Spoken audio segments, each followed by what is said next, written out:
Ota Benga was being held in the park as one of the exhibits in the monkey cage.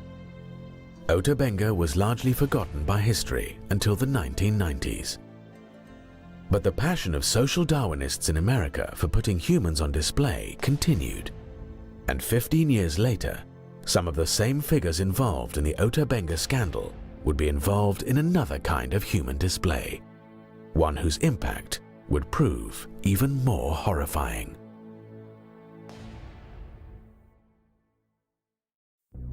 In September of 1921, leading scientists from around the globe gathered at the American Museum of Natural History in New York City for the Second International Congress of Eugenics.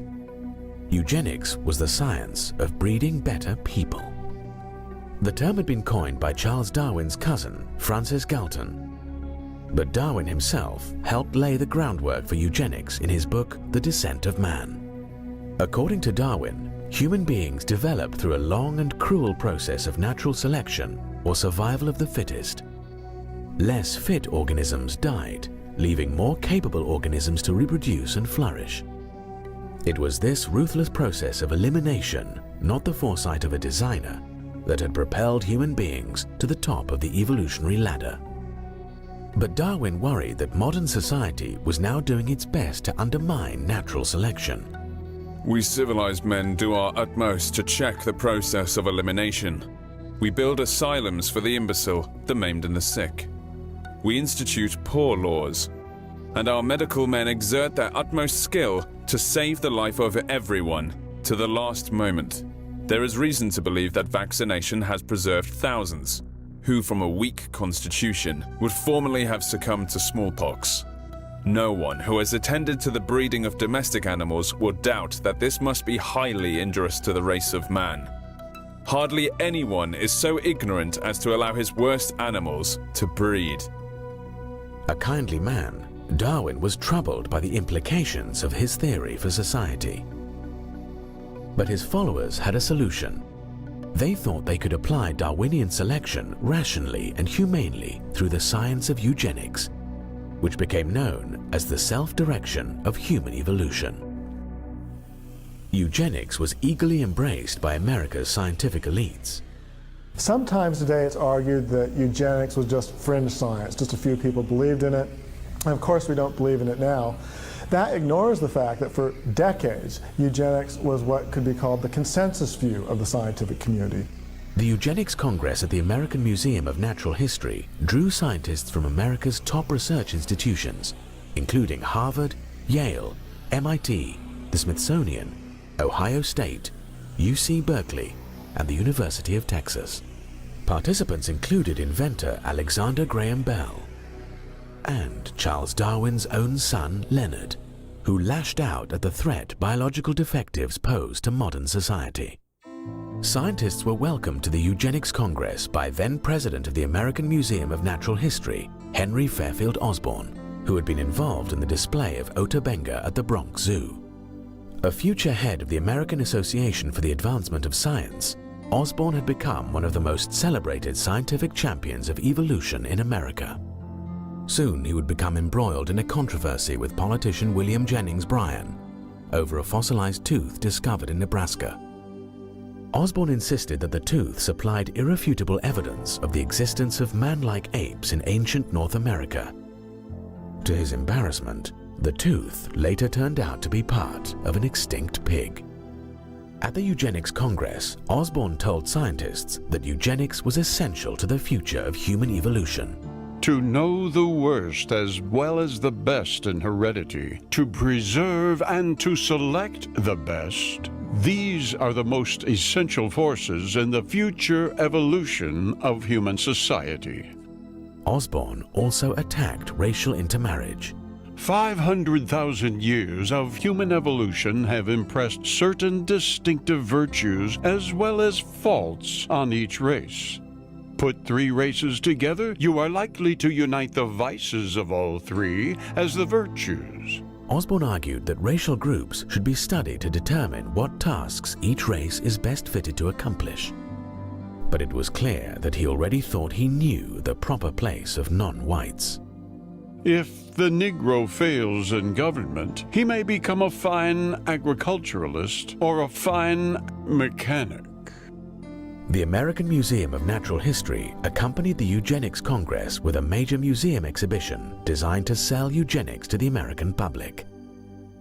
Participants included America's top publishers, insurance companies, government agencies, and private groups like the American Red Cross. As many as 10,000 people attended the special exhibition. There were no live humans put on display at the eugenics exhibit, but it was still a kind of human zoo. It put human racial groups under the microscope to judge their worth to society. There were displays highlighting differences between black and white babies in the womb, displays comparing the mental stamina of different races, displays reporting on the capabilities of immigrants, and displays showcasing equipment for measuring human intelligence and other features. There also were displays about the human brain. One compared the brains of criminals and non-criminals. But the most extensive brain display was created by anthropologist Alois Hrdlicka from his growing collection of embalmed brains. Hrdlicka left his original specimens stored in jars at the Smithsonian, but he brought gelatin models of the embalmed brains of apes and 3 races of humans. Hrdlicka's presentation filled 7 separate display cases. It also included a series of skulls from Native Americans.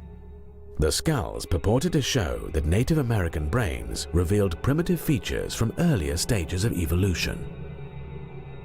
In the midst of more sophisticated displays were cruder exhibits featuring the blatantly racist books of Madison Grant and Lothrop Stoddart.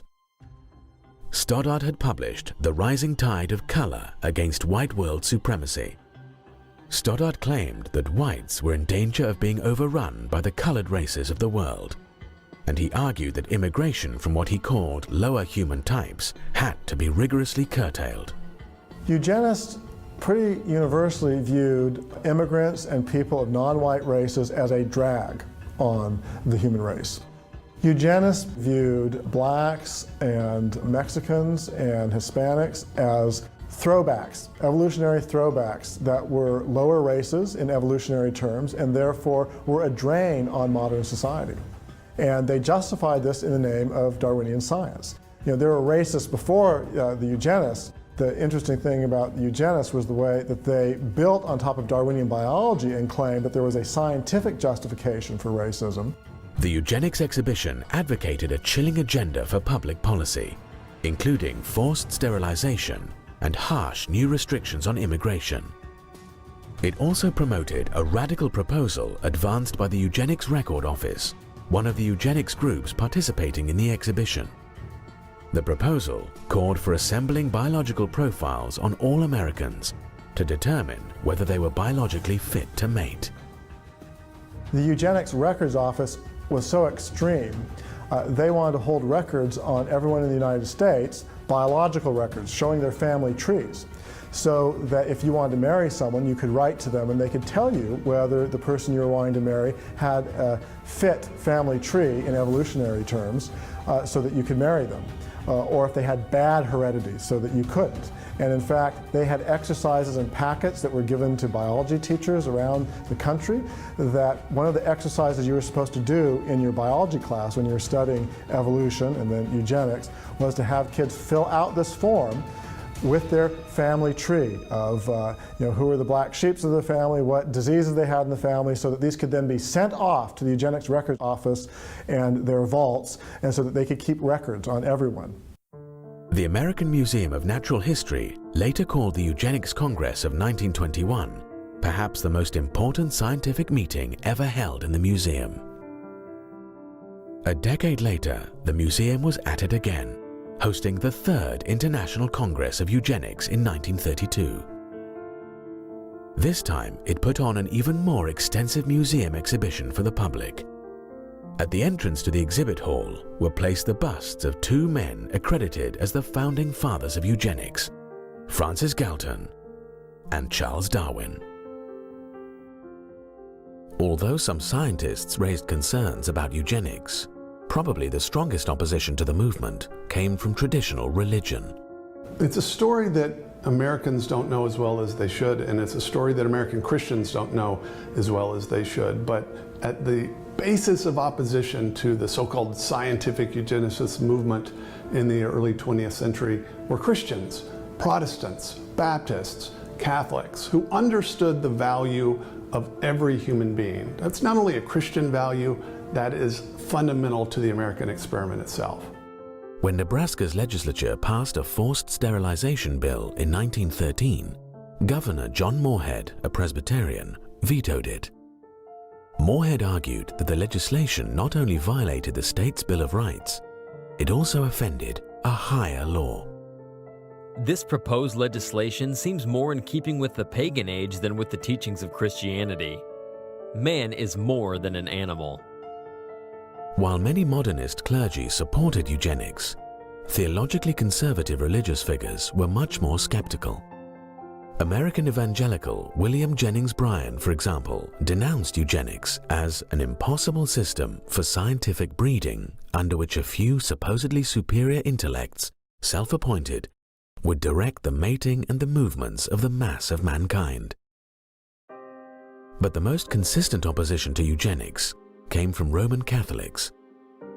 In 1930, Pope Pius XI strongly condemned forced sterilization for eugenics in one of his encyclicals.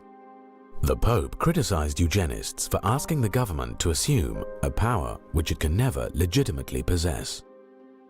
The most fundamental principle of Catholic social teaching is the intrinsic dignity of every human being. In other words, people are valuable simply as creatures made in the image and likeness of God. They're not valuable merely because they have economic value or they're productive or they're smart. They have value in and of themselves as spiritual creatures made in God's image. That idea obviously contradicts the fundamental principle of eugenics, which is through either passive or active means to favor particular ethnic groups over others. Across America, Catholic clergy actively resisted the eugenics crusade. In Louisiana, the Catholic Church played a key role in preventing the passage of a sterilization law. Catholic opposition to eugenics was so pronounced that some eugenics groups targeted the Catholic Church for attacks. The Human Betterment Foundation in California was dedicated to promoting eugenics through forced sterilization.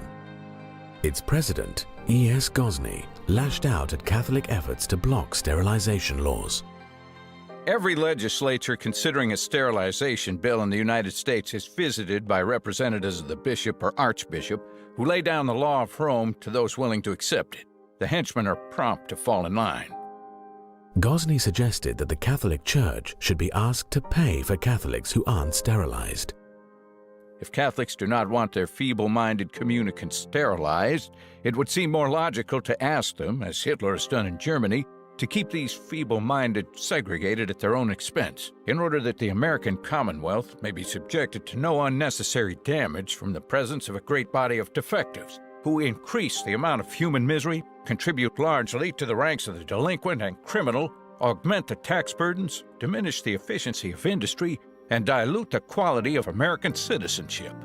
The eugenics movement and the supporters of eugenics in the early 20th century actually tried to make an anti-Catholic campaign part of their public argument. On the one hand, they claimed that their ideas were based firmly in natural science, and yet they actually ran a public campaign that was anti-religious. You get the impression that there was something more than simple empirical science at stake in the debate. Despite opposition from Catholics and others, the American eugenics movement continued to flourish in the years leading up to World War II. The eugenics movement eventually led to the forced sterilization of more than 60,000 people in America. Compulsory sterilization in the name of eugenics was ultimately upheld by the United States Supreme Court in a decision that declared, 3 generations of imbeciles are enough. Many of those sterilized would not be considered mentally handicapped today.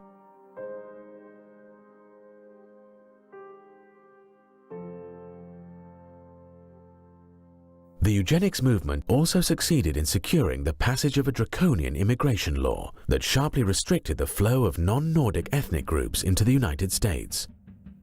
While considering the legislation, the United States Congress invited testimony by a leading eugenist on the biological aspects of immigration.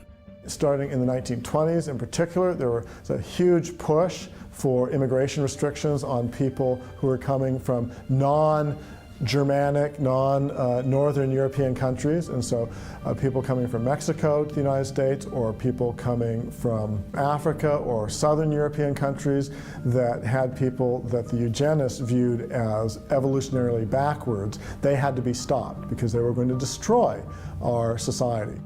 But the most horrifying implementation of eugenics policies took place not in America, but in Nazi Germany. The Nazis ultimately sterilized more than 300,000 supposed hereditary defectives in the name of eugenics. They then started gassing the disabled at special medical facilities. It was in these killing centers that the Nazis began to perfect the methods they would later use to exterminate Jews. The sordid history of eugenics and the mainstream scientific community's embrace of it remains completely unknown to many Americans. So does the scientific community's involvement with social Darwinism and scientific racism, including human zoos. It's a history some people are still trying to cover up.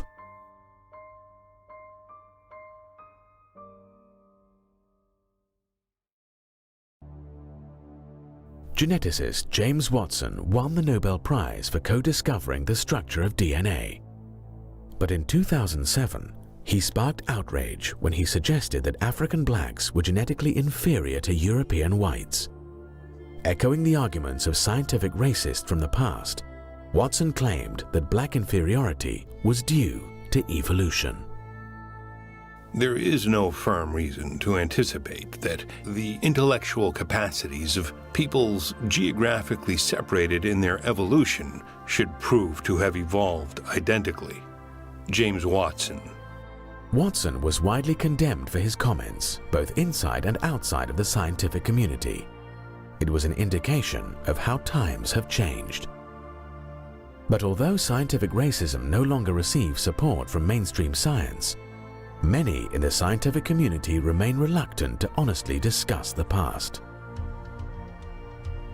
Sharon Weston Broome is mayor of Baton Rouge, Louisiana. In 2001, she was a member of the Louisiana House of Representatives when she proposed a resolution to encourage teaching students about the history of scientific racism. The resolution highlighted Darwin's views on race, as well as how his views had been exploited by other scientists, such as Ernst Haeckel, to promote racism. The resolution also encouraged teaching students more recent scientific findings supporting racial equality. I'm not asking you to take evolution out of the school. I am merely asking the legislature, the State Department of Education, the Board of Regents, and the state university systems that they be made aware that Darwin promoted the justification of racism in his definitive works on the origin of species by means of natural selection and the descent of man. I certainly understand that racism was in effect before Darwin. This has never been denied. Yet he was the originator of a scientific justification for racism, as well as giving wings to modern racism. Harvard University's Stephen Jay Gould wrote, quote, "Biological arguments for racism may have been common before 1859, but they increased by orders of magnitude following the acceptance of evolutionary theory." Broome's resolution provoked a firestorm, with supporters of Darwin's theory accusing her of trying to unfairly malign Charles Darwin. This resolution is not only a product of creationists, but also Christian supremacists. And Christian supremacism is a hate-based ideology, and you can't combat hatred with hatred. I never, ever have emulated any type of hate towards anyone. The resolution only passed after all references to Darwin and Haeckel were deleted. It was as if scientific racism had never happened. But Louisiana isn't the only state where the past misuse of science has been censored. In 2007, the Kansas State Board of Education rewrote a statewide curriculum standard about the history of science. The standard originally called for students to understand both the positive and negative aspects of science on society, including how science can be abused. As examples of the abuse of science, the original standard cited the eugenics movement, scientific racism, and the infamous Tuskegee syphilis experiment, where government researchers left poor black men untreated for syphilis in order to observe the progression of the disease. The Kansas Board of Education revised the curriculum standard to eliminate any study of the abuses of science. Now students would only learn about how science had improved society. The original standard did not mention Darwin or Darwin's theory. That did not stop proponents of rewriting the standard from claiming they were defending the teaching of evolution. But public officials aren't the only ones who have tried to cover up the history of scientific racism. Some of the institutions most involved in promoting scientific racism in the past are still suppressing their own history. The American Museum of Natural History remains one of the world's leading science museums, but to this day, it has never apologized for the role it played in promoting the international eugenics movement. It has also tried to downplay the role of scientists in promoting scientific racism. In 2005, the museum mounted a major new exhibition on the life and legacy of Charles Darwin. The exhibition is still available today as a traveling exhibit. The exhibit contains a section on social Darwinism that fails to acknowledge any involvement by the scientific community in either eugenics or scientific racism. Even more glaringly, the exhibit also fails to disclose the museum's own role in promoting social Darwinist policies like eugenics. According to the current exhibit, social Darwinism had no real connection with either Darwin or science. The fact of the matter is that if you read the scientists of the day, in the late 19th and early 20th century, many of them were promoting racism and even racial extermination, extinction of races. They were promoting the gaining of living space. They were promoting competition. The things that we know of as social Darwinism, these were things being promoted by Charles Darwin himself to some degree, many other leading biologists, Ernst Haeckel in Germany, and many others. You could go on. And by the 1920s and 30s, they were becoming very prominent. If you look especially in the field of anthropology and evolutionary anthropology, many of them were promoting social Darwinism. This was not just an idea of some cranks or some political people that didn't really understand the science. This was an idea that was very prominent in scientific circles. Officials at the American Museum of Natural History declined a request to be interviewed for this documentary. Their stated reason was that filmmakers were unable to purchase $2 million in insurance. The museum also turned down repeated requests to answer questions about its history in writing. Officials at the Bronx Zoo are likewise skittish when it comes to discussing its display of Ota Benga. They also refuse to be interviewed. And if you visit the zoo today, you won't find any remembrance of what happened to Ota Benga. Instead, what they've done is they've closed off the monkey house. So where Ota Benga was housed, the public could not even see it now. And they have just not had any comment whatsoever. It's as if zoo officials hope that Ota Benga and the scientific racism that dehumanized him will stay forgotten. Others seem to share the same hope. But some things should never be forgotten, because things that are forgotten have a way of coming back. Nazis scum! Off our streets! Nazi scum! Off our streets! The recent resurgence of white supremacist groups in America has raised chilling echoes of the past. Evolutionary arguments for racism that were rejected by the scientific community are now being resurrected by modern racists. In 2009, white supremacist James von Brunn drove to the Holocaust Museum in Washington, D.C., where he fatally shot an African-American security guard. Von Brunn had published a manifesto arguing that crossbreeding whites with species lower on the evolutionary scale diminishes the white gene pool while increasing the number of mongrels. Richard Spencer is a leader of the so-called alt-right. He argues that, quote, Darwinism offers a compelling and rational justification for whites to act on behalf of their ancestors and progeny and feel a shared sense of destiny with their extended kin group, unquote. In a 2017 study, more than 400 self-identified members of the alt-right revealed that they view blacks, Mexicans, and other racial and ethnic groups as less evolved and closer to humans' ape-like ancestors than whites. The misuse of science to promote racism is no longer just a sad relic of our history. It's also an uncomfortable part of our present. One reason we should remember the sins of the past is to help us avoid making the same mistakes again. We need to learn from the past, not cover it up.